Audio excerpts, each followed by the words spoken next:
Banyak orang mikir kalau lulusan statistik itu kerjanya kalau nggak data analis, data scientist, business analis. Tapi sebenarnya kita punya satu opsi lain yang lebih menarik, yaitu manajemen trainee, terutama manajemen trainee sales atau MT sales. Gue punya 6 alasan kenapa orang kalau lulusan statistika itu bisa cocok di MT sales. Yo, my friend, Bang Pilih on stage, mau cerita apa Bang Pilih? Siap sharing.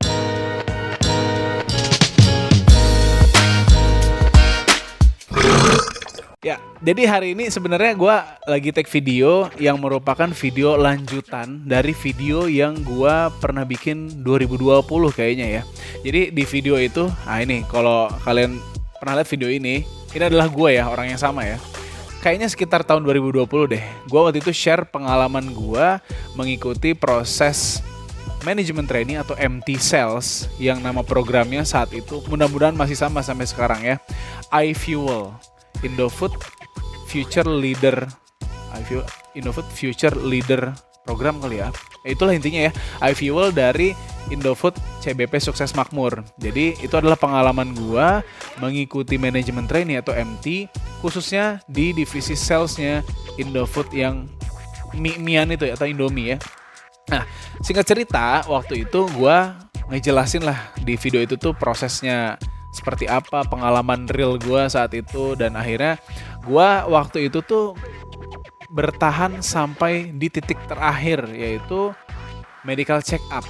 Cuman akhirnya gue mengundurkan diri. Nah, kenapa? Alasannya gimana ceritanya, dan informasi-informasi basic tentang iFuel tadi atau manajemen trainee in general lah ya, lu bisa tonton di video gue yang itu. Nah, sekarang gue pengen bahas kaitannya dengan anak-anak atau orang-orang kuliah jurusan statistika. Gue sebagai lulusan statistika memang ngerasa, menurut gue ya, sekarang ini di 2025 ini MT jadi salah satu opsi karir yang menarik juga. Meskipun sebenarnya dari dulu sih udah menarik ya, tapi sekarang gue pikir-pikir lagi di era perkembangan yang makin berat sih sebenarnya ya untuk cari kerja. Ini menarik banget lah, anak-anak jurusan statistika bisa banget masuk ke sana. Jadi kalau teman-teman mapren nih yang lagi nonton, yang anak-anak SMA ya, harusnya sedang menunggu pengumuman SNBP ya. SNBP itu kalau nggak salah 18 Maret maksudnya. 18 Maret 2025. Sekarang kan tanggal 26 nih gua ngeteknya, sebentar lagi ya. Nah, atau yang sedang mikir kalau SNBP gua nggak masuk, nanti gua SNBT, gue bakal daftar jurusan apa. Nah, kalian yang masih belum yakin jurusan statistika itu promising buat karir kedepannya, tonton video ini sampai habis, karena gue punya 6 alasan kenapa anak statistika atau lulusan statistika itu cocok untuk masuk MT Sales. Dan MT Sales itu sangat menjanjikan. Itu dulu ya. Nah, alasan pertamanya, takut kelamaan. Jadi alasan pertamanya, syarat dari MT Sales itu kan jurusannya apa saja, terbuka untuk umum. Yang sales ya, karena waktu itu pengalaman gue di iFuel tuh ada 4 posisi, yaitu MT Sales, MT Manufacturing, MT Accounting, sama MT HR. Kalau yang sales gue bisa memastikan itu open for all majors. Jadi kalian mau dari mana aja. Syaratnya yang gue inget waktu itu selain umur 25 tahun, bersedia ditempatkan di seluruh Indonesia, dan juga satu lagi aduh gue lupa lagi, sorry. Ntar kalian tonton aja videonya ya. Syarat yang paling penting itu adalah berasal dari jurusan apapun, tapi tulisannya sih dari universitas ternama. Gue nggak tahu sih waktu itu yang ikutan beneran dari univ ternama atau enggak. Tapi as long as teman-teman punya jurusan statistika, menurut gue itu adalah alasan pertama kenapa kalian bakal punya kemungkinan besar lolos di MT Sales. Karena ketika kita ngomongin jurusan statistika, dari dulu semenjak gue masih SMA sampai sekarang, orang kalau denger jurusan statistika pasti mikirnya ini jurusan yang susah, isinya orang-orang pinter gitu. Ini mah subjektif. Walaupun gue sebenarnya kaget juga sih waktu gue lihat Quora ya tadi ya. Ini statistika masih favorit gak sih sekarang? Ternyata di Quora.com ada www.pelajarnews.com, dia punya akun, dia nge-share katanya jurusan statistika tidak termasuk jurusan favorit di Indonesia. Sebagai alumni gue kesel. Kenapa ya? Kok bisa-bisanya waktu gue dulu masuk jurusan statistika dulu dalam kondisi katanya statistika itu adalah jurusan yang paling paling menjanjikan buat masa depan karena bisa masuk kemana-mana. Ya oke lah, intinya nggak masuk jurusan favorit karena katanya di SNBT 2023 sih, 2 tahun lalu, statistika itu posisi ke-10 dari 12 jurusan kelompok Saintek. Tapi notesnya adalah tingkat keketatannya atau keslim fitannya 16,45%. Jadi orang 100 daftar nih, 100 orang daftar statistika, yang keterima 16 atau 17 ya, tetap lah ya masih bisa dibilang susah masuk ke statistika. Nah, itu teman-teman alasan pertamanya menurut gua kenapa jurusan statistika lu punya modal, minimal modal nama lah gitu ya. Habis itu yang kedua, kita punya kemampuan dasar numerik yang kuat. Ini fundamental orang statistika itu kan angka, numerik ya. Nah, dalam setiap proses rekrutmen MT yang pernah gue ikuti, itu salah satu tahapannya adalah tes koran. Nah, kalian yang sekarang masih SMA mungkin belum terlalu paham tes koran itu apa. Tapi kalau yang sekarang kebetulan udah di jurusan statistika, udah mau lulus atau nggak lulus terus pengen MT, gue kasih tahu tes koran itu adalah tes yang menguji sebenarnya konsentrasi ya pada dasarnya. Kita tuh disuruh melakukan operasi penambahan angka, tapi angkanya 1 digit semua. Cuman angkanya tuh banyak banget. Ya, satu kertas A4 misalkan itu angka semua.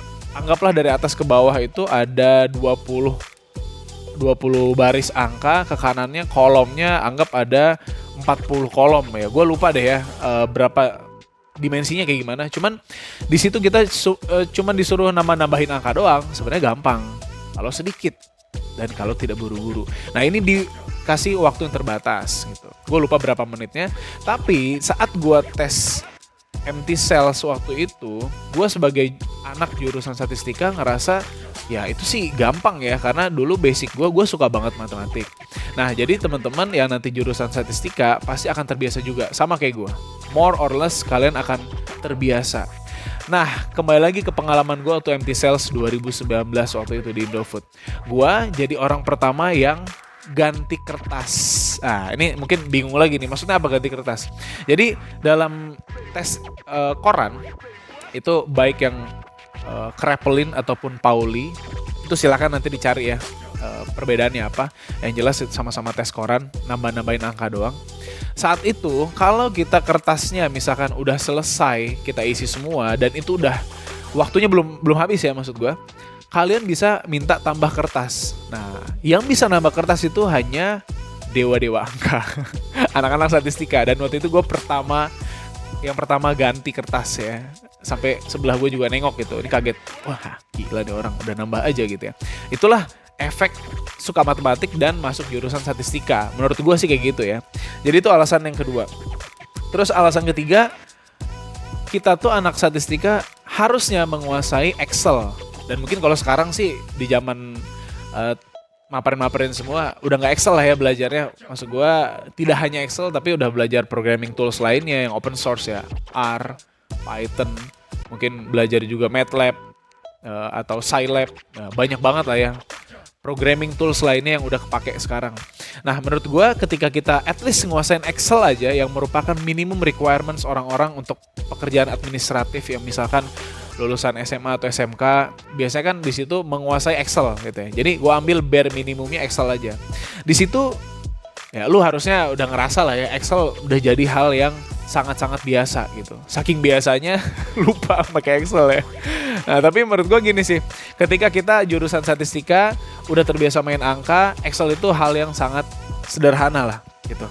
Jadi kalau kita di-compare sama orang-orang lain yang ikutan MT Sales juga, jurusan-jurusan non-statistika ya, kecuali dia anak computer science ya, ilmu komputer, anak matematik, anak teknik informatika, ya jelas lah ya, bisa jadi dia lebih jago daripada lu secara umum.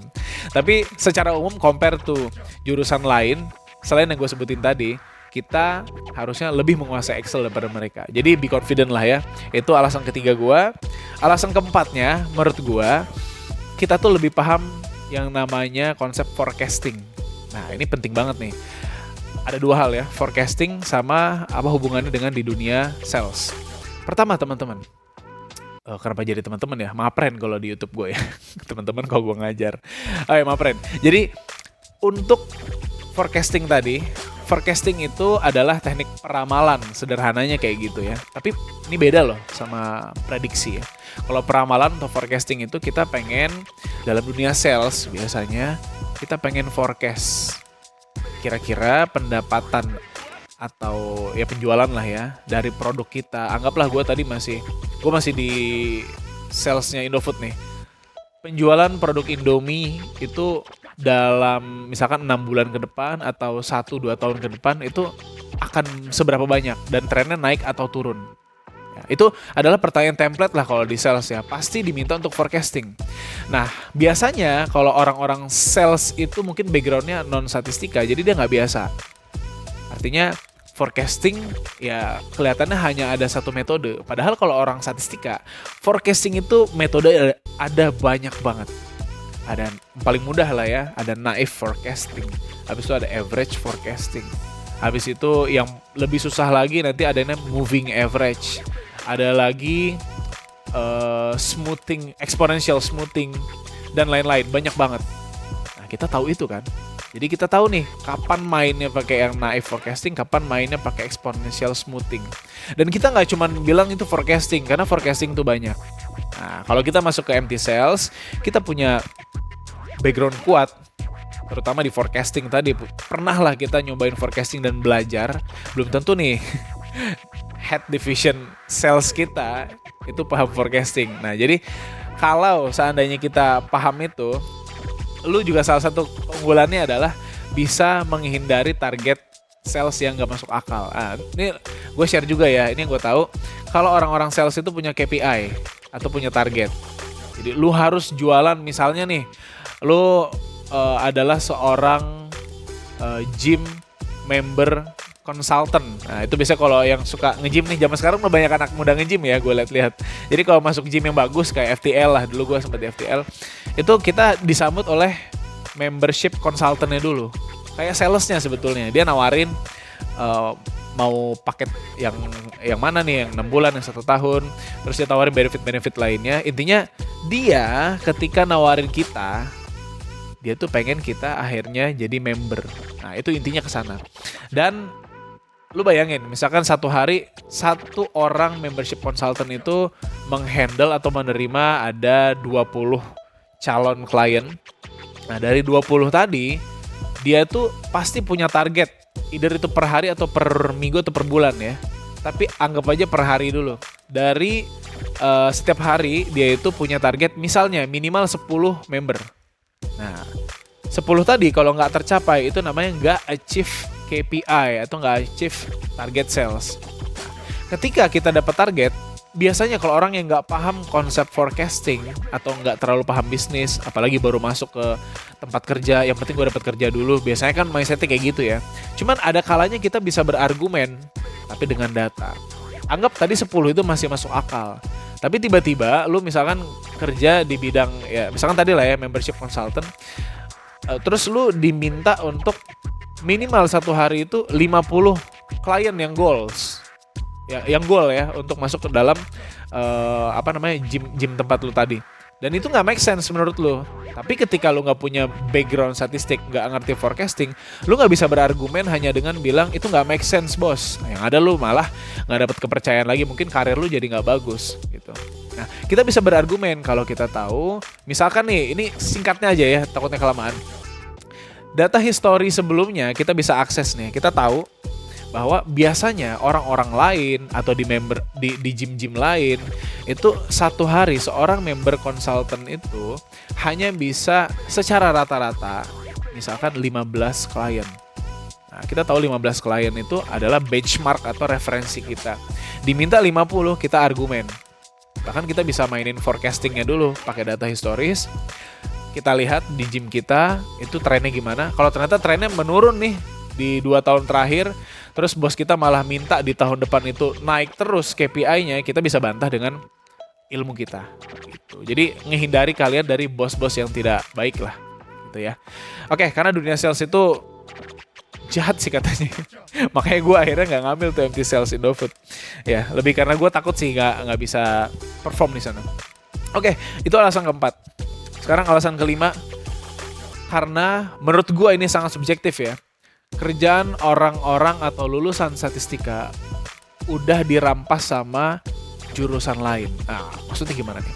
Ini kerjaannya ya, secara pekerjaan, bukan apanya ya. Jadi gini, tuh orang statistika mau di industri apapun, misalnya di industri e-commerce, di FMCG atau di manufacture mungkin, itu sebutannya masih in general adalah data analis karena yang ngolah atau menganalisis data aja. Cuman beberapa tahun terakhir yang gue lihat role data analis itu jadi semakin berkembang, penamaannya makin spesifik. Kalau gue nggak salah ya, itu gue sempat lihat juga di LinkedIn orang, dia sebutnya digital analis, terus ada social media analis, terus pernah juga gue lihat HR analis, apalagi ya. Jadi gitu, intinya kita tuh ngerasa udah makin susah gitu, karena company-company tuh udah pada punya posisi lain gitu yang sebenarnya ngerjain kerjaan kita. Nah, sekarang kita larilah ke empty sales gitu. Karena di empty sales juga ada posisi-posisi, kalau gua nggak salah juga ada namanya sales data analyst. Jadi kalian bakal sangat kepake lah di sana gitu ya. Nah, itu mudah-mudahan nangkep ya poin 5 ini, gue sempet ngeblank tadi. Oh ya, ini ada analogi sedikit, gue lupa, gue udah nyatet ya. Jadi misalkan kayak gini, kalau kenapa kita ketika masuk empty sales yang pekerjaannya mungkin nanti akan ngolah data, nganalisis dan forecasting tadi, kenapa kita tuh unggul dibandingin jurusan lain ya? Karena gini, lu bayangin kita tuh nanti kan lawannya non statistika nih. Orang-orang yang non statistika yang nantinya akan nganalisis data, dia tuh ibaratkan belajar main gitar tapi dari YouTube. Dia kan cuma belajar dari YouTube yang sifatnya one way ya, interaksinya nggak ada. Jadi dia hanya belajar apa yang dicontohin sama si YouTuber itu. Berarti dia nggak bisa nanya, dan mungkin dia nggak diajarin banget basicnya, kalau memang videonya nggak lengkap ya. Nah, sementara kita, kalau yang anak-anak statistika yang kuliah, itu ibaratkan kita les di Purwacaraka ya, kok Purwadika mah tempat les. Purwacaraka ya. Nah, di situ pasti diajarin dari nol dulu, belajar chord, belajar nada dan lain-lain mungkin ya. Mungkin diajarin dulu juga basic-basic nada. Jadi kalau denger orang nyanyi itu kita bakal paham. Nah, itulah yang ngebedain. Nanti mungkin ya kita akan belajar juga gitu, sama kayak orang-orang itu belajar dari YouTube langsung eksekusi gitu ya. Cuman kita diajarin fundamentalnya dulu. Jadi ketika kita dengerin nada-nada lain atau orang penyanyi kita improve ya kita bisa ngikutin. Nah, gitu sih kira-kira ya kalau untuk alasan yang kelima kita. Kenapa statistika cocok masuk empty sales. Yang terakhir. Nah, ini menurut gua alasan yang paling relevan lah. Paling realistis di 2025 ini ya. Gua sendiri ngelihat memang kompetisi untuk lulusan statistika itu udah nggak semudah dulu ya waktu gua 2015 masuk kuliah. Dulu tuh dikasih tahu katanya anak jurusan statistika itu kalau lulus gampang banget nyari kerja. Sekarang ya, semenjak pandemi itu banyak bootcamp, termasuk salah satunya gua kan akhirnya jadi instructor juga atau pengajar di bootcamp. Sekarang tuh posisi data analis yang merupakan ciri khas pekerjaan orang statistika itu makin susah dapatnya. Ya, jadi kompetisinya itu makin susah karena posisi data analis, data scientist, business analyst, business intelligence, atau posisi-posisi turunan lainnya itu semakin banyak. Dan yang tadi gue bilang di alasan yang kelima, itu udah di take over sama orang-orang non-statistika gitu. Nah, sehingga alasannya kalian yang lulusan statistika masuk empty sales adalah semacam pelarian lah. Jadi bentuk kekecewaan terhadap kinerja, enggak bisa. Itu adalah bentuk pelarian kita gitu, karena makin susah nyari kerja sekarang posisi data analis. Banyak banget lah. Gue udah ngajar sekitar 6 batch kayaknya ya di bootcamp full stack data analytics. Jadi gue tau lah ya strugglingnya orang-orang yang pengen switch karir terutama. Itu makin susah. Banyak banget yang sampai sekarang pun gak dapat kerja gitu ya. Jadi bootcampnya juga bingung nih. Ada job guarantee lagi ya. Kalau gak dikasih kerjaan atau gak dicariin kerjaan, balik deh duitnya. Kan rugi ya. Rugi dong kita kalau kata Mahfud MD. Yang benar aja. Rugi dong kita. Nah, jadi ini bentuk pelarian gitu. Gue mau ngomong apa lagi lupa. Oh iya. Nah gitu, jadi ketika kita masuk MT Sales, ini satu keunggulan yang menurut gue gak didapetin kalau kalian pakai jalur konvensional, ya jalur profesional gitu, ngelamar ke tempat kerja. Itu kan gak ada sama sekali ya jaminan kalian bakal bertahan di sana sampai nanti kalian udah gak kuat bangun dari kasur gitu ya. Bukan karena ngantuk ya, tapi karena kalian udah pensiun gitu atau sakit-sakitan. Kalau soalnya PNS ya, kalau PNS ada jaminan itu. Nah, kalau sekarang di swasta, kalian pakai jalur profesional itu nggak ada jaminan untuk kalian memiliki karir path yang jelas. Kalau masuk MT, ini konteksnya MT Sales, Accounting, HR, Manufacturing semua lah ya, Management Trainee in general, atau kalau di perbankan itu ODP istilahnya kalau nggak salah ya. Kalian punya satu kelebihan, yaitu kalian tuh diutamakan untuk naik pangkat duluan lah ibaratnya gitu. Karena kalian adalah didikan dari nol oleh si industri atau si company itu tadi gitu. Jadi ketika kita pengen cari pelarian dari kompetisi data analis, data scientist dan perdataan lainnya itu yang makin susah, lari ke MT, salah satunya MT Sales, itu menurut gua sangat promising. Ya, jadi kalian udah dapat karir path yang jelas. Pada intinya sih itu 6 alasannya kenapa lulusan statistika itu sangat-sangat direkomendasikan untuk bisa ikut MT Sales. Gue sendiri mungkin kalau waktu itu gue nggak dapat wangsit ya dari kepala gue sendiri yang bilang lu kayaknya nggak cocok nih di sales gitu ya. Kalau waktu itu gue nggak kepikiran ya untuk ngundurin diri. Mungkin sekarang gue udah jadi seseorang lah ya di Indofood nih. Cuman gue tetap lah ya bersyukur ya teman-teman. Apapun itu posisi kita sekarang yang lagi cari kerja, lagi struggling, ya tetap berjuang aja gitu ya. Gue sih nggak bisa bantu banyak ya, kecuali kalian kalau pengen nanya-nanya boleh nih ya di YouTube gue, atau kalau mau nanya seputar karir, gue tuh sebenarnya udah bikin satu komunitas, namanya Komunitas Pejuang Karir. 23 Februari lalu gue tuh ngadain webinar tentang persiapan kerja tapi memanfaatkan platform LinkedIn. Jadi lu jangan lamar-lamar di Jobstreet, di Glints doang gitu, persiapin juga karir lu buat kedepannya. Jadi ini buat mapren yang masih SMA atau lagi kuliah jurusan statistika ataupun yang lainnya, boleh deh ya. Boleh reach out gua di kolom komentar bilang pengen join komunitas pejuang karir tadi, karena di dalamnya banyak teman-teman lain yang lagi struggling nyari kerja juga. Nah di situ gue suka share beberapa tips lah gitu, cara manfaatin LinkedIn ataupun platform lain. Baru mulai sih memang minggu ini ya. Jadi gitu aja sih dari gue. Kalau pengen di reach out boleh via comment section di YouTube channel Bang Pili, atau kalian ke LinkedIn cari Muhammad Iqbal Pili. Lalu boleh DM gue lebih aktif di situ. Oke, itu aja dari gue. Lulusan statistika masih laku di pasaran. Itu aja. Sampai ketemu di video selanjutnya. Jangan lupa komen, ramein video ini karena 2 video sebelumnya sepi. Bye bye. Thank you.